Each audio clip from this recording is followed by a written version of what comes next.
Hey, it's Brooke and Jeffrey in the morning. You can scroll it later, or better, you can listen live to Brooke and Jeffrey every weekday morning. Big fun, real moments, the laughs that make your day. Your station, your city, right now. That's called radio. In Seattle, that's called Moving 92.5. Good morning, everybody, and welcome to the original Loretta Brown Show, radio to open the heart, heal the soul, awaken the consciousness. Yawn. Mr. Benny Mathers, how you doing with the time change? I know, right? I feel like I need another nap. I feel like I need a nap every day. I don't know why this year's been like that. I'm usually pretty good about coming off of, the sleep deprivation. I guess not even that. It's just more of just skipping an hour, but I don't know. It is a little weirder this year. I don't know. It is weirder. I'm going to go along with that. Okay. And I think it's energies and it's everything. But yeah, I don't know. I always feel like I'm just being a cranky broken record, but why do we still do that? Can't we keep just one time? Can we figure it out? I think it should be adopted. It just would cause a little less headache and confusion. We adapt. I think that's but normal. I think it's funny because I'm so worried I'm going to oversleep that I don't sleep. Right? Oh yeah, because I keep looking at the clock, going, "Oh yeah, okay." Yeah, you get into a rhythm after a while. Yeah. You'd be like moving straight on. Yeah. But hey, life goes on. Yep. We're almost to spring. I feel like it's like here, but it's not. Like Punxsutawney Phil, he obviously moved things out of 6 more weeks. He's right in some areas, but I don't know. Our guest has experienced some warmer temperatures already, which yields to an early spring, maybe. I don't know. It's possible. Maybe. So. I don't know. My son likes to send around this funny meme, and it says stuff like, instead of like having like just winter and spring, we have winter, and then we have fake spring, and then we got got you snow, and then we get That's funny. Stuff like that. Yeah, it is funny. So I'm not sure where we're at in the lineup, but I did have somebody send me these pictures of the snow like crazy. They were driving over the pass. Oh, yesterday, this morning. Yeah, it's pretty nasty up there. So everyone be careful out there. Be safe. Be careful. Yep. And wear your rain boots. Wear something. Rain boots. Yeah. I mean, I don't think you could do it barefoot. That'd be getting pretty cold up there. Yeah. So. Anyway, we've got a great show. It's actually going to be a call-in show. I'll tell people already. And because I've got a wonderful tarot person. Yeah, I'll talk more about Nitasia in just a moment. I was so excited. I was like, oh, wait, I've got announcements. Let me get to the announcements and let me get to the astrology, and then we'll bring in Nitasia. But I can't wait for her to be here. She's got a beautiful tarot deck. So let's see. I'm giggling this morning. I love it. So what announcements do I have? I'm the owner of Reiki Oasis, located right here in the greater Seattle area. I've been here 30 years doing wonderful stuff. I have the best job in the world, and I really do. And I get to work with amazing people that come to me for help and guidance. And of course, we do Reiki and past life regressions and channeling and gong bath. Oh, yeah, got a gong bath coming up again at the end of the month. Make sure you sign up for that. And I was waiting for the gong, but maybe Benny will get it later. And also... Sometimes I'm not sure if you're ready for it, so I'm just trying to feel you out on some mornings. I don't want to scare you. Yeah, my energy is all over the place today. I think it's the Schumann resonance, but or maybe it's because I got Nitasia here. She's great. That's probably it. Yeah, it's probably what it is. Yeah. But yeah, the gong baths are great. They sell out. So make sure you sign up for that. I do have my monthly class with women. Temple of the Divine Feminine will be meeting. I think it's October. Oh my goodness. March 20th is we're going to be. We jumped right over spring. We jumped right over it. Let's went to the fall equinox. I know, right? No, forget about spring. Let's get on with it, right? That's really a Freudian slip. Yeah, I got problems talking today. I'll figure it out. In October, we are going to Egypt. We're still planning on doing it. It is a luxury tour. I take 12 people only. And if you're interested in that, send me an email. Send it to reikioasis@gmail.com and find out more about it. It's like I said, I just booked our private yacht yesterday. It is the best. It is luxury all the way. You'll love it. And then we go to the temples. It's spiritual. It's very life-changing. And currently, Egypt is safe. We do keep our eyes on all of that. So just realize that, yeah, we're safe. Egypt is not in the line of fire, as shall we say, right? And speaking of that, I hope everybody's doing good out there. Make sure that you just keep breathing. I'm a firm believer that we can help change our world and keep ourselves in a positive place. Speak to people, take care of your nervous systems. And if you need some help, please reach out. You can find me, like I said, at ReikiOasis.com, schedule.ReikiOasis.com, and get an appointment for in-person or via Zoom. Now let's look at the skies, because boy, we got a lot going on. This week's astrology feels like a turning point, both personally and collectively. On March 10th, Jupiter, the planet of expansion, wisdom, opportunity, and growth, finally stationed direct in Cancer after being retrograde for nearly 4 months. Since November of last year, Jupiter has been asking us to slow down, look inward, particularly around the emotional foundations of our lives. Cancer, that sensitive sign, governs home, family, belonging, emotional security, and even old ancestral patterns, you know, that stuff that gets passed down from generation to generation. During this retrograde period, many people were reassessing what truly feels safe, authentic, and meaningful. Old emotional patterns surfaced, family dynamics became clearer, and boundaries were re-examined. Retrogrades are never punishments from the cosmos. They are calibration periods. And now the energy is shifting because it's gone direct Jupiter. Jupiter direct, it says the inner work we've been doing quietly begins translating into movement in the outer world, especially with all those planets moving into Aries. Action, action. Plans that felt stalled will begin moving forward. Conversations that felt uncertain will become clearer. And opportunities that seemed delayed may suddenly reappear. The shift is especially significant because we're approaching the spring equinox when the sun prepares to enter Aries and begin the new astrological year. The equinox represents the balance between light and dark, and Aries represents bold new beginnings.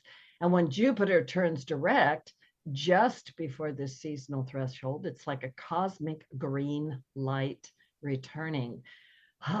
Exhale, because, you know, we're also in the year of the fire horse. But the story doesn't stop there. We're also seeing powerful, deeper forces moving through the collective psyche. Venus is aligning with Pluto, which is an aspect that often strips away illusions in relationships, finances, and power structures. Venus-Pluto energy tends to expose what has been hidden beneath the surface. Boy, that's happening. Whether that's within our personal lives or in larger systems of influence and authority. Globally, we're witnessing a period where old assumptions about economics, leadership, and alliances are being challenged. Pluto in Aquarius continues to transform how power moves through technology, communities, and the collective voice of the people. Aquarius, the age of Aquarius, by the way, its motto is "We the people." We the people. And then there's another powerful archetypal story unfolding in the background. It's a big one.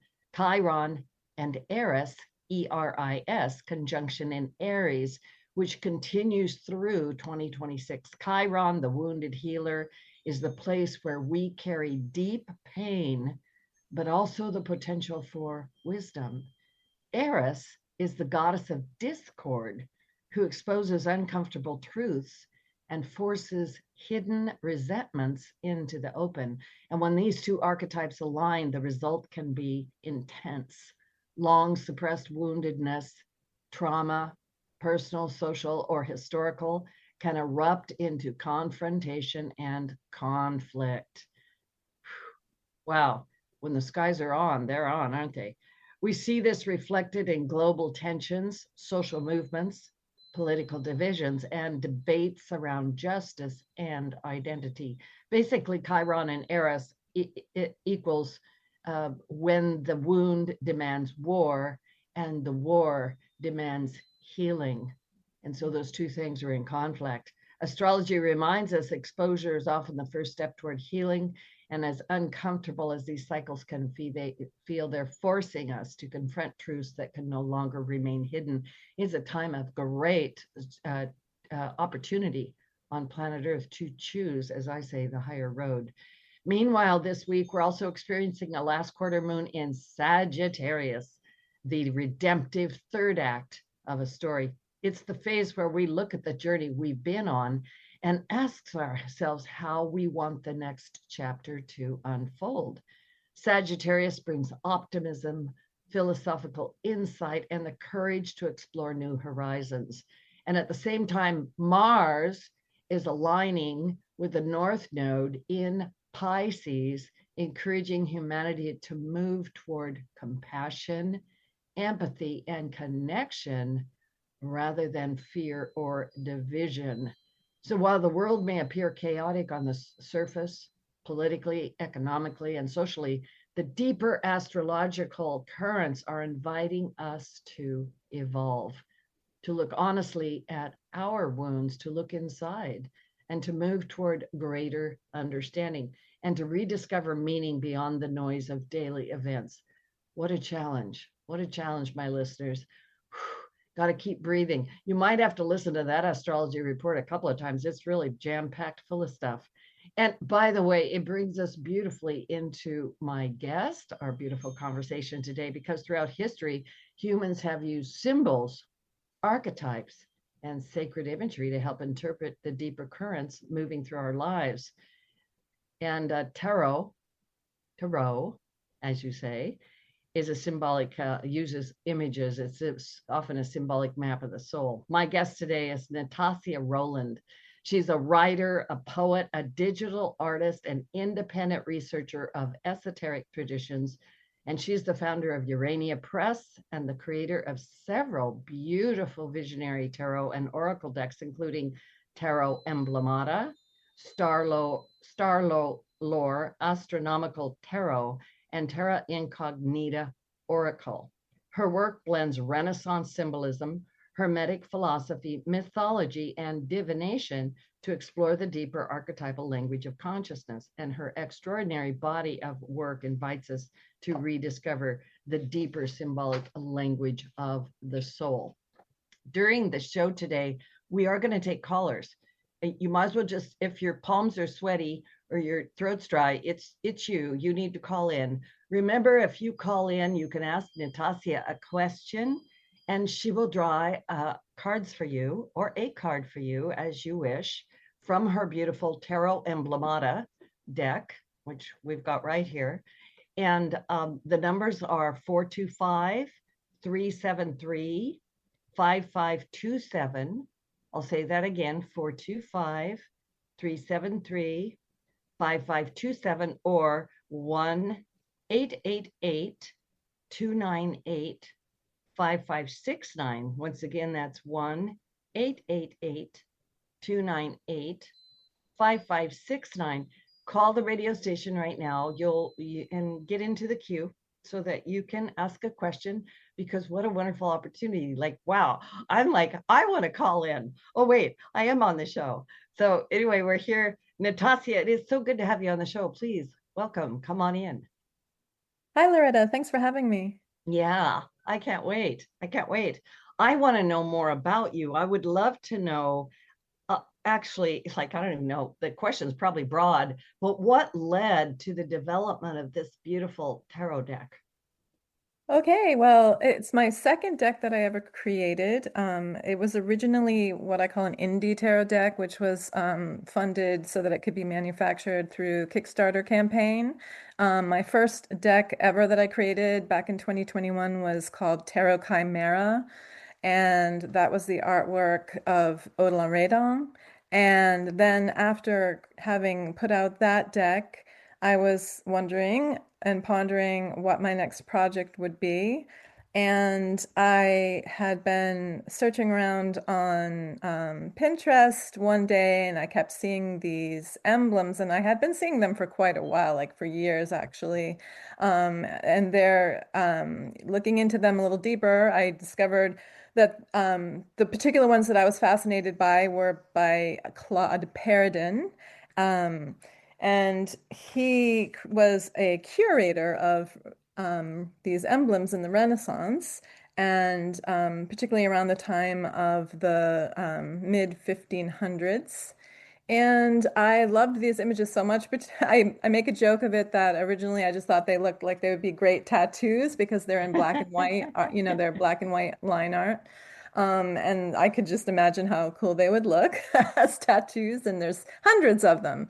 Anyway, so I kept seeing in particular the ones where there's either coins or pentacles, swords, cups, and wands coming out, like being held by like the hand of the divine coming out from a cloud, and that is typical Rider-Waite-Smith, Pamela Coleman Smith imagery.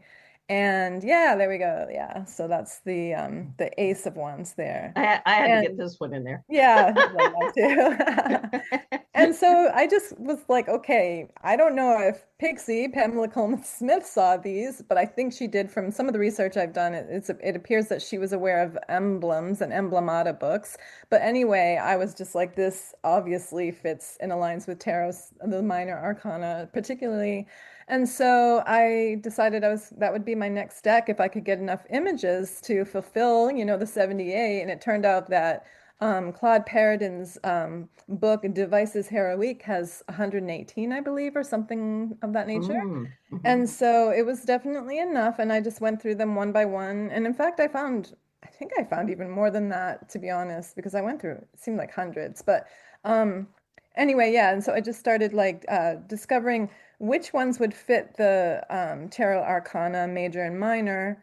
Plus, also then, if they're mottos, which I'll explain a little further, or you can, or if you want to read it from the back of the book or whatever, but I will obviously explain it too. But if the mottos fit the Arcana as well, and so that was a challenge. It was a dual challenge in that regard. Um, because each card has a motto. I don't know if you want to show that, but like at the top of the card, traditionally that isn't done in tarot, but this is the concept that I wanted to go with, obviously, because that's what the emblems in the emblem books do. I'll quickly go over it right now if that's okay. Yeah, do Yeah. that. Yeah, okay. So an emblem basically is like a hybrid combination. Like I said, they're full of Renaissance wisdom, and they were meant to culturally express complex ideas very compactly. So they were just like the drawn image, and then above it was the drawn image is the pictora, the emblem. Above it, the motto was considered the inscriptio. And then below that, usually on the same page, or sometimes you had to flip the page in the book, Emblemata books, you would find the postscriptio, which was a little bit more information elucidating about the meaning of the emblem. So that's the sort of, tripart like explanation of that. And so the motto is above the card. And so, yeah, I had to align not only the image, but also check to see if the motto made sense. And a lot of the times the motto made sense. But sometimes I had to title the card's motto through the inscriptio's information. That was like the bit either underneath or on the next page that explained more. Because sometimes that particular Latin motto did not work with that card. Maybe the image did. And so in a few cases, I did have to kind of go deeper and further into it to see. Um, yeah, do you have any questions about that? I love hearing you talk about it because I can tell that you really oh, like you got into this. I love it, right? Like it really spoke to you. And these images, by the way, I'm just showing for those people that are on screen, because some people are listening via radio, some people are social media, some people are live on YouTube. The Fool card, I'm just showing the Fool card here. And if anybody's familiar with, you know, the traditional Rider-Waite, right, you'll know the Fool card. And here we have this beautiful imagery. By the way, this is really good quality. This is a great quality deck, by the way. The cards feel really great. But here we have the dog, right? And right there on the edge of that cliff, which, you know, the Fool is always standing there looking down. And at the top here, we have you have the, I don't know, Audentes Fortuna, I can't say it, but it's fortune favors the bold, right? So just to give people an idea there of, of what you're talking about. Yeah. Yeah, and that one's really interesting and is an example of the fortune favors the bold was me having to take that information from the postscriptio because the actual emblem read, I'm looking at the book right now just to get the actual wording, a defense or safeguard in dangerous waters. And so how I saw it was, you know, in the traditional Rider-Waite-Smith, which is how I learned how to read that imagery, there is the fool about to walk off the cliff. And then, of course, there's the little dog biting at his heels. So I love that there was this dog about to go over the edge of this boat. So this is an imagery of a boat.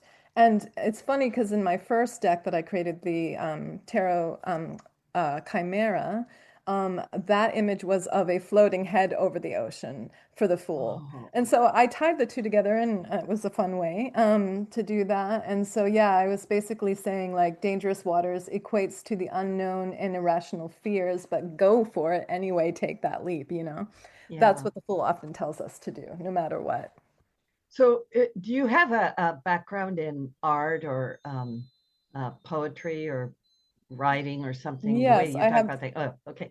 Yeah, I have both actually because so for my undergrad degree, I went to art school and though I majored in ceramics, everything I was doing was in sculptural ceramics and I was making these books out of clay and inscribing text and imagery into them. And the imagery was always symbolic.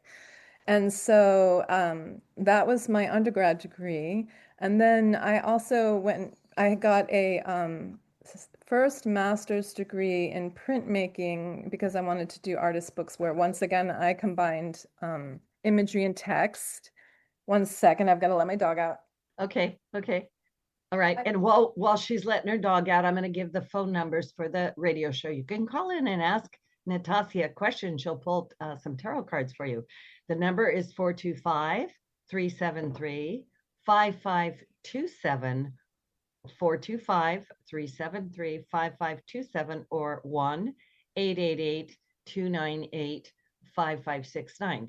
888-298-5569. Just get on and call in right now and ask a question. I'm sure that there's some people out there that would like to know some things, right?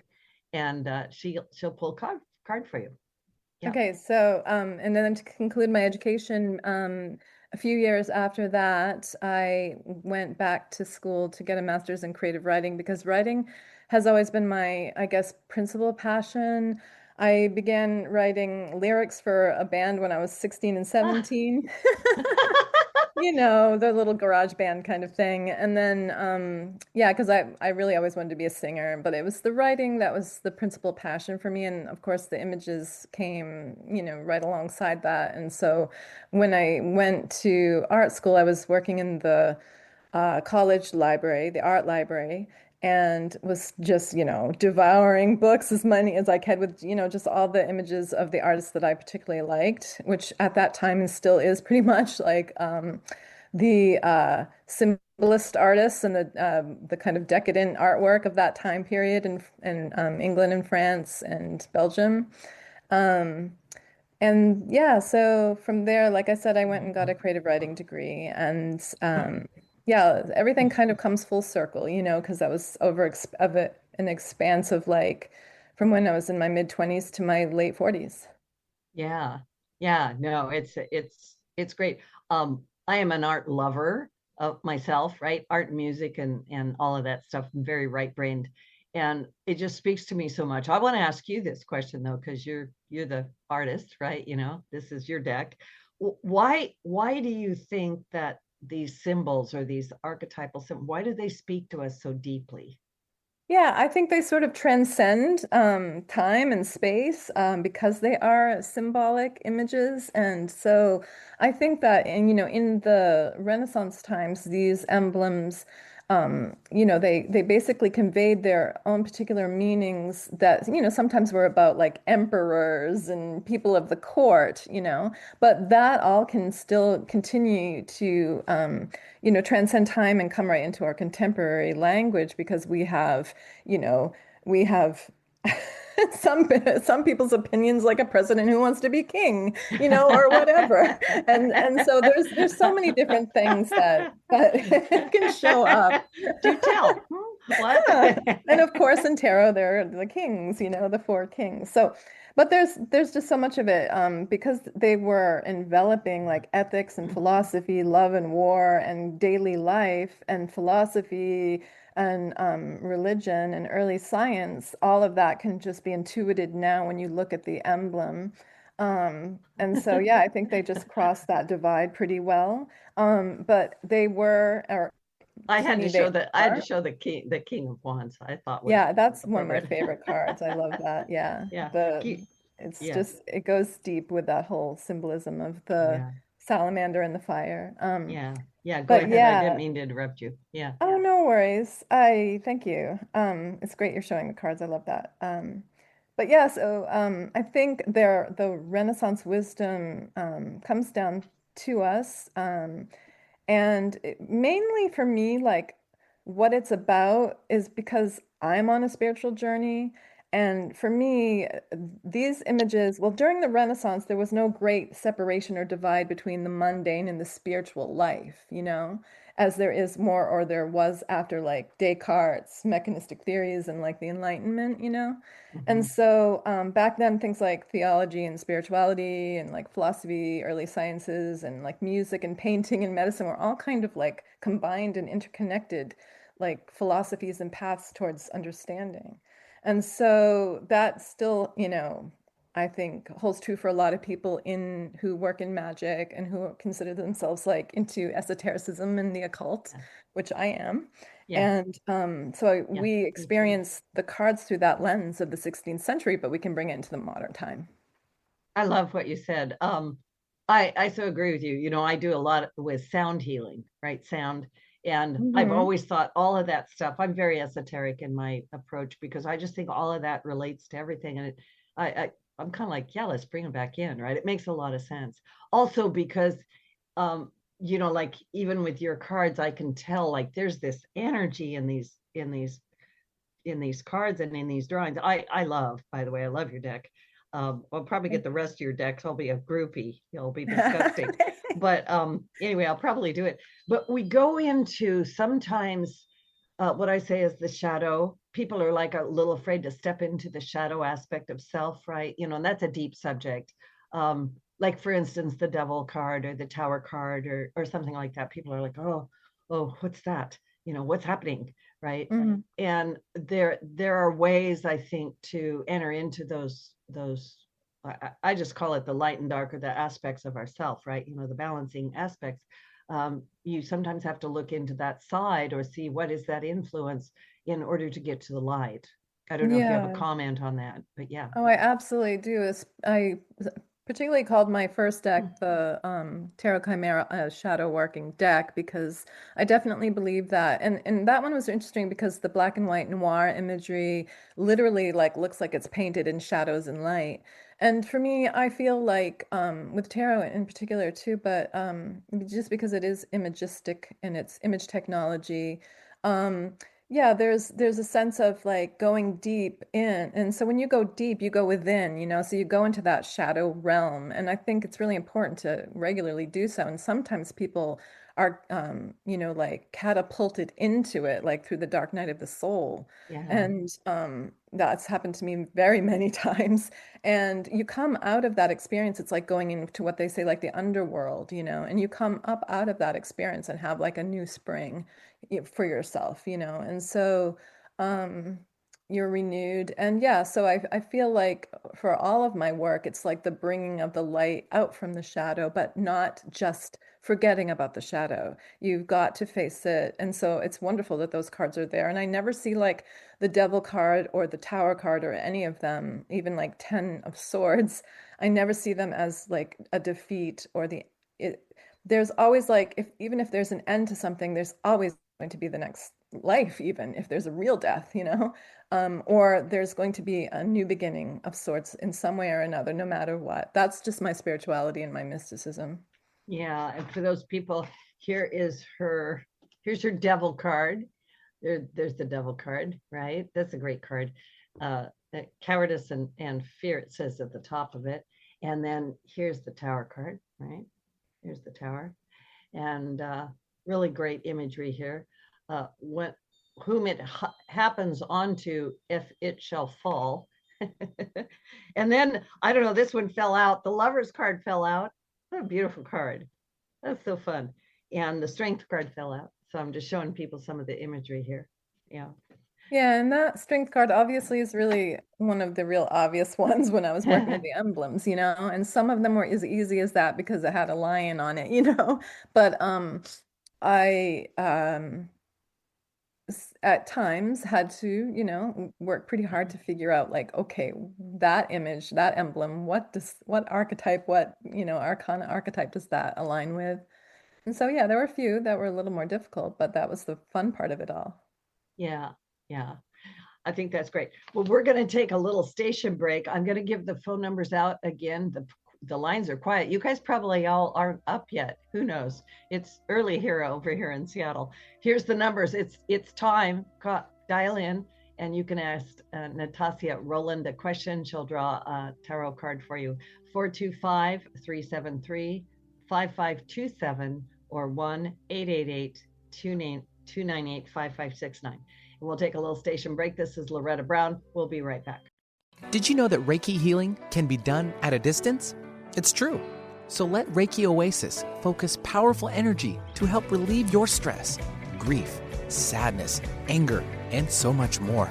Convenient, personalized treatments at a distance can increase lightness of being.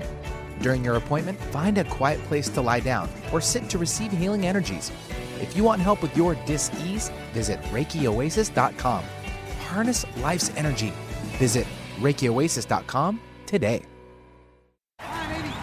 Everyone needs to take care of their mental health, even running back Bijan Robinson. When I'm on the field and feeling the pressure, I usually just take a deep breath.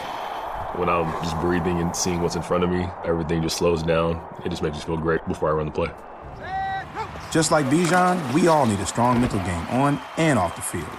Make a game plan for your mental health at georgia.loveyourmindtoday.org. Love your mind. Brought to you by the Huntsman Mental Health Foundation, the Arthur M. Blank Family Foundation, and the Ad Council. Do you have something important to say? Want to help improve our world? Need to promote your business uniquely and effectively? KKNW is the answer. Our staff helps broadcasters and podcasters create professional sounding audio. Bring your talent and let our experts help you craft a radio show or podcast that best delivers your message. Learn more at 1150kknw.com. That's 1150kknw.com. KKNW, variety talk radio that's live and local. Wherever you go, Alternative Talk 1150 is here for you. Welcome back to the original Loretta Brown Show with my wonderful guest, Nitasia Roland. And she has this beautiful Tarot Emblemata, this tarot deck here. She's got more of them. This one says Decoding Magical Symbolism on it. And it's got a beautiful phoenix coming out of the fire like that. And we do have the lines open. Excuse my voice. You can call in and we'll draw some cards for you. Who knows what kind of messages will come from these beautiful cards, but they're waiting. 425-373-5527 or 1-888-298-5569. And I want to remind everybody that these shows are archived. You can download them for free at the KKNW 1150 AM archives for the original Loretta Brown Show. And of course, we're on YouTube and iTunes, Podcast One, Spotify, X, Megaphone, Audible, Pandora. I know I've left something out, but you get the idea. And please go back and listen to the show again. It's a lengthy list, but it's there. It's a lengthy list, but it's there. The reason why I say all of that is because I have people all the time going, Loretta, where can I find your show? And I'm like, oh my goodness, it's everywhere. And then they start looking and they go, you're everywhere. I go, I know. It's kind of like watching you. Right? I was on you. Right. Anyway, I think we have a caller. We do, yes. We can start things out with Nancy. She's calling in from Tacoma, Washington. Hi, Nancy. Welcome to the show. Hi. Hi, Nancy. Good morning. Good morning. You are on the air. Do you have a question for Nitasia? I do. I've been so excited about this. I've got so many projects and so many things I'm interested in. I don't know what to do. And what I would like to know is what's the best way to move ahead? Was the best way to move ahead? Okay, Nitasia, how do you want to handle that? Sure, I just pulled a couple of cards. So the first thing intuitively that I thought about prior to even pulling or having cards pop out was the Seven of Cups, because of the sense of feeling overwhelmed by too many choices. And so I'm gathering that is some of or part of what the question is regards to. And so I also then got Ten of Swords and Queen of Cups. So between two, so we've got something kind of like typically considered, a little, I don't know, a tarot card that can be considered a little bit frightening for some people, in between two cups, which is wonderful. So anyway, with the Seven of Cups, obviously there's just this sense of overwhelm because there's just too many choices. Some of them can be shiny and wonderful and happy, and some of them can look scary or even dangerous. And with the emblem for the Seven of Cups, I'm going to quickly look in the book just so I can have it right on. Yeah, I was looking for it here. The Seven of Cups. The motto says, everything unknown appears magnificent. And so, but what it warns of also is that sometimes when you look up close, you can also see that, for instance, this image shows a lot of like attire. It shows, like different implements and things. And so sometimes like shiny surfaces really could be actually not so shiny when you get up close to see them.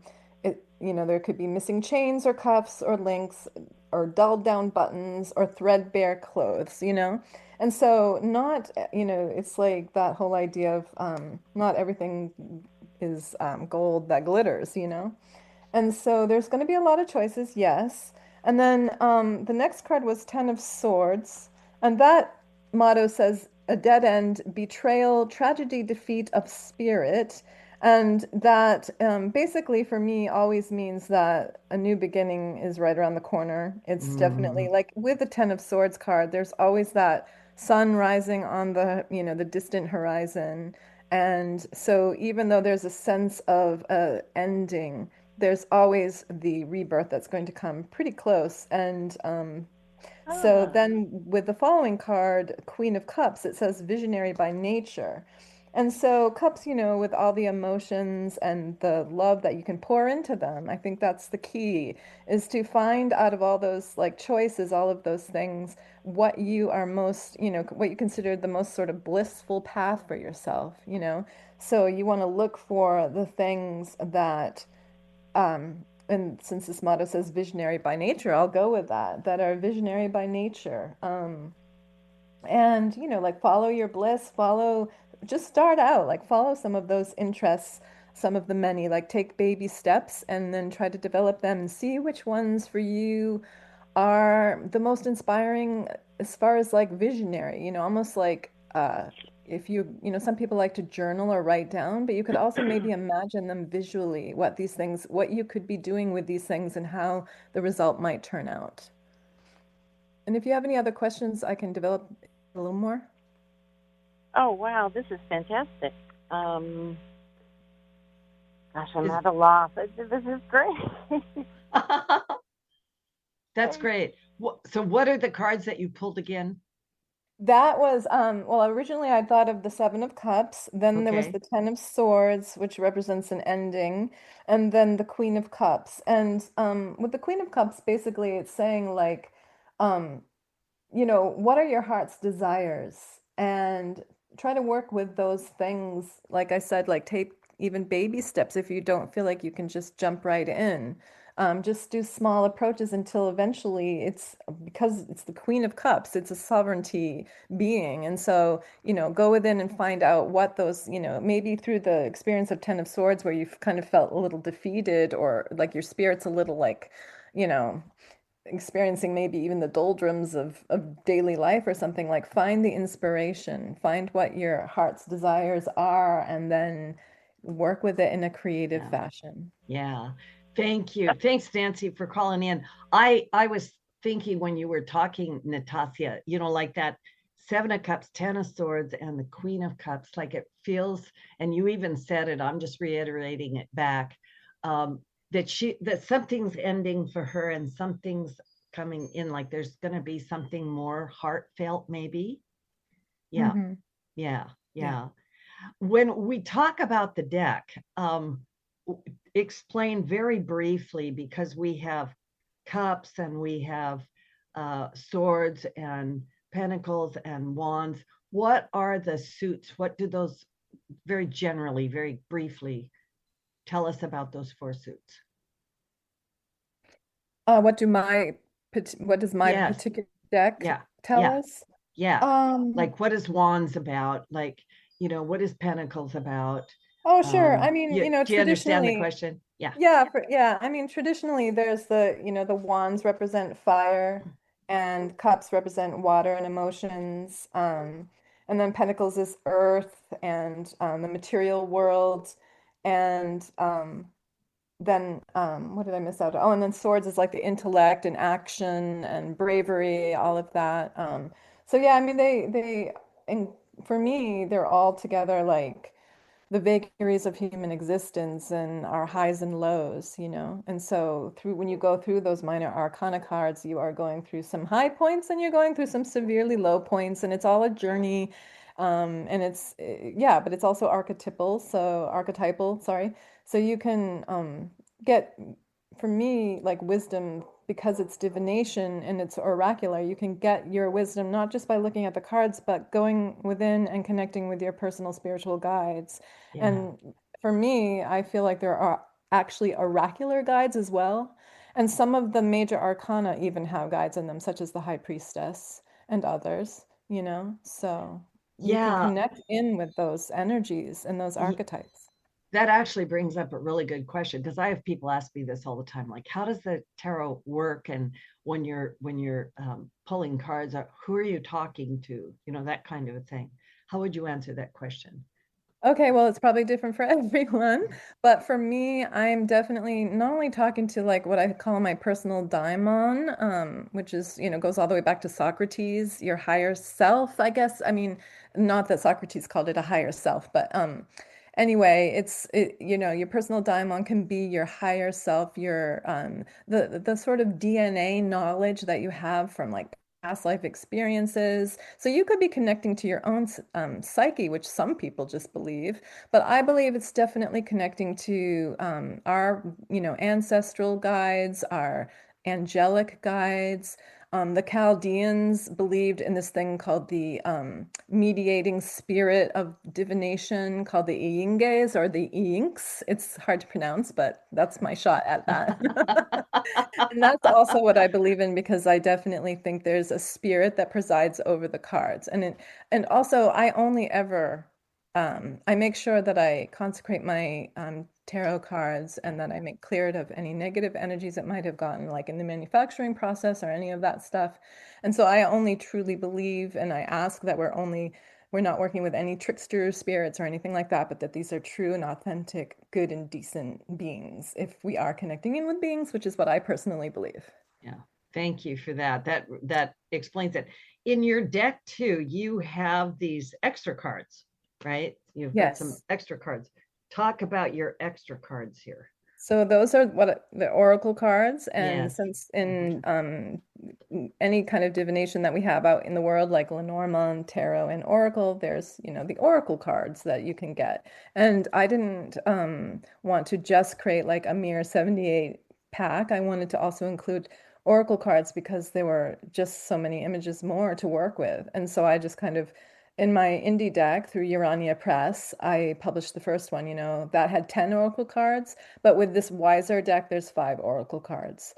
And that was great that they allowed those to go in because they don't often do decks with both tarot and oracle in them. So that was great. And yeah, they just add more meaning. You can go a little deeper and they're just kind of unique. They connect with the elements, those particular ones. And uh, I think that, yeah, it's just kind of a little bit more fun you can clarify with those, or you can just have them right in the tarot pack and let them come out, as you're doing readings and pulling cards. Thank you. You intuited my next question, which was how do you use them? You just answered it. Yeah. Yeah. Yeah, I love that. You started Urania Press. Yes. When did you do that and what brought that about?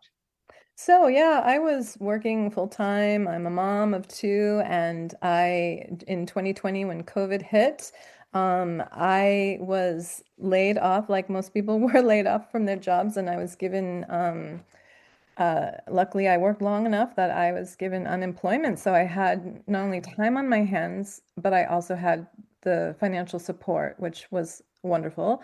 And so I was able to decide what I wanted to do creatively. And it was a turning point in my life, like it was for so many people who survived it.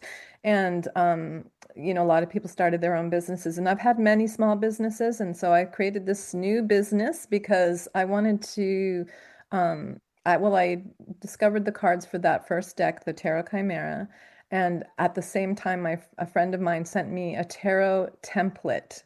And I had never seen a tarot template before. And I was just thinking, oh, this is incredible. I mean, I obviously have been reading tarot from my early 20s, but I just didn't think how easy it could be for someone to go and create their own tarot deck. And then simultaneously, I also found out about how Kickstarter helps indie tarot deck creators fundraise to get the money, the funding, so that they can manufacture these things.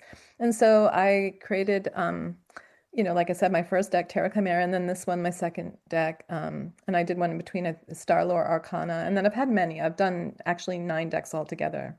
So if people want to check out me on Instagram, do you want me to tell what that is? Or yeah, Yes. okay. So my personal one is Nitasia, NITASIA _Roland, ROLAND. So that would be at Nitasia_Roland. My business one is at Urania_Press. And I'm also at uraniapress.com for my website. And so people can discover both my personal decks, the indie Urania Press decks, and then also the Wiser ones that are published through different posts that I've done on Instagram and stuff. And so anyway, yeah, so back to the creation of it all. So in 2021, created my first deck, and then from there it's just flowed. And the Urania concept comes from Urania, who was the muse of astronomy, but she was also a poet. A lot of the muses are connected to poetry, and she also has that attached to her. And being that I'm Aquarius Capricorn rising, I have Saturn very strong in my chart and Uranus. And so Uranus was the muse Urania was Zeus's child and Saturn's grandchild, and then Uranus, if that's how you say it, great grandchild. So I knew how much I loved astrology, though I'm not a professional astrologer. I wanted to use Urania just because I knew that I would be publishing material that had to do with astronomy, constellations, star lore, etc. I love that. Wow. Well, Thanks. you did a good thing, right? you got led and directed in the right direction, I think. Thank you. I got a question for you. When we are using tarot, like how do we craft a question? How do we ask a question? I think asking questions is a real art. Yeah. Well, in with all of my decks, I take them and I want them to explore my personal DNA. So I actually lick my finger, sorry if this sounds crazy, and I stroke the cards. That's giving them a little bit of myself. It's a very magical technique. Like even if you go out into the woods to take something, you should maybe pull a little hair from your head and lay it down and be like, "Thank you. Here I am. This is me." And so I hold my decks to me. And I just kind of like connect in with the energy. And I do ask for the presiding spirits over the deck to be with me and help to answer things in a clear fashion with, like no trickster energies and with the most, potential guidance there can be. And then how I do tarot.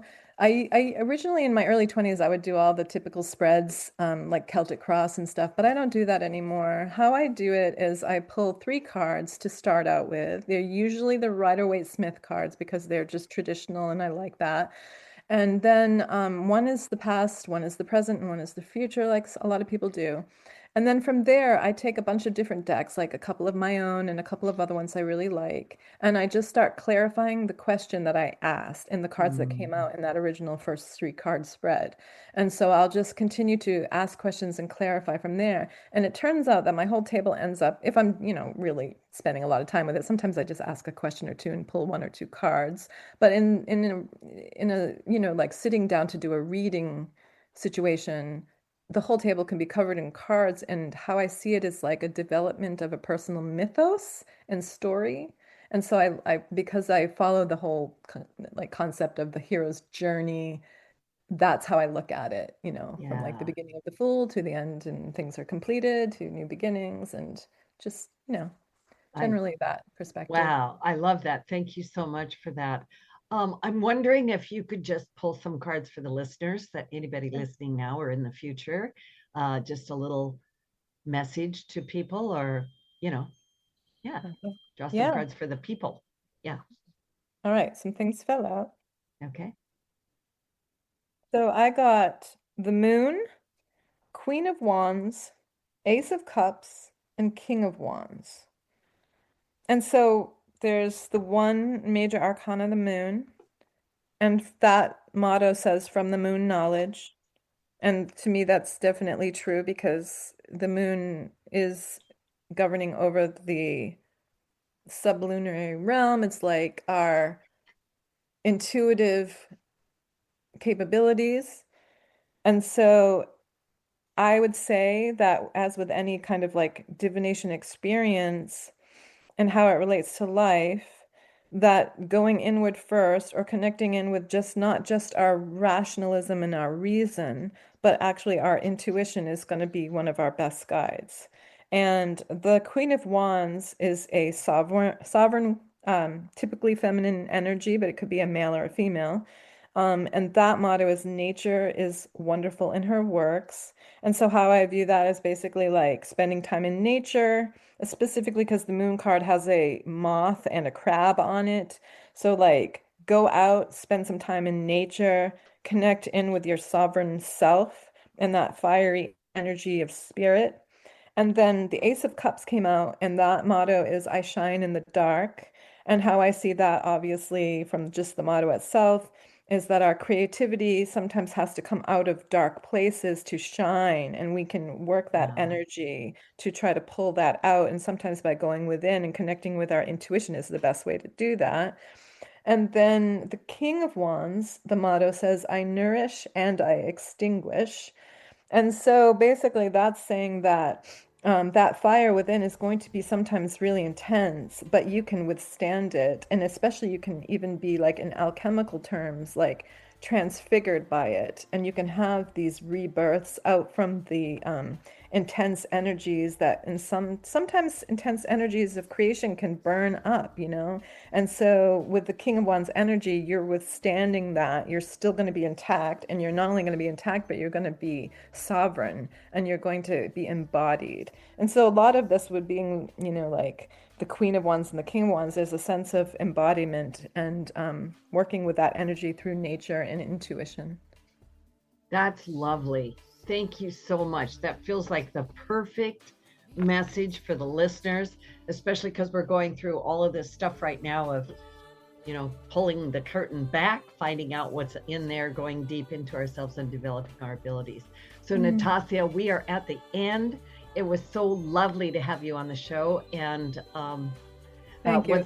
once again, we got like 5 seconds. Like, where do people find you? And www.uraniapress.com, and on Instagram in 2 different places, at Nitasia_Roland or at Urania_Press. And if you search around, I also have a blog with a little bit of information on it. That's Syntheta and Symbola, and it's a WordPress blog. And my latest decks that I've just published through Urania Press are Sublime Thresholds Tarot and Sublime Thresholds Oracle, Gods and Magic. And that's artwork that I curated from over 4,000 pieces in the public domain, anything from the Renaissance, Baroque period up until like the Symbolists, the Romantics, and Gothic eras. Wow. Thank you. Thank you so much. Blessings to you, to everybody listening. Have a great week. Stay dry, stay warm. Benny Mathers, you're the best. Bye, everybody. Thank you. Thank you. Take care.